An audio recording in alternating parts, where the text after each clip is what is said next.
Want to use your AirPods with an Android device, but not sure how? I'm Jessica, and in this video, I'll show you how to pair your AirPods with Android. Now let's get started. To pair your AirPods with an Android device, open the Settings app on your Android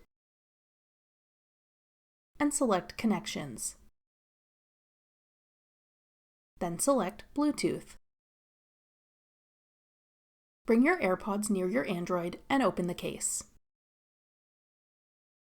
Then hold down the button on the back of your AirPods case to put them in pairing mode. Tap Scan at the top of your Android screen to search for available devices. When your AirPods appear in the list of available devices on your Android, tap your AirPods in the list to pair them. Then tap Pair to confirm.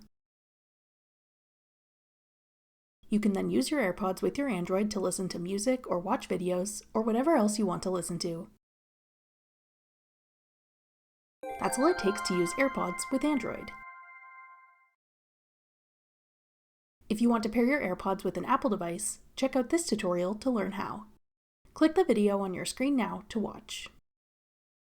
Thanks for watching.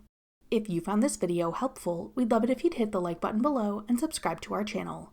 We put out great new tech tutorials like this one every day.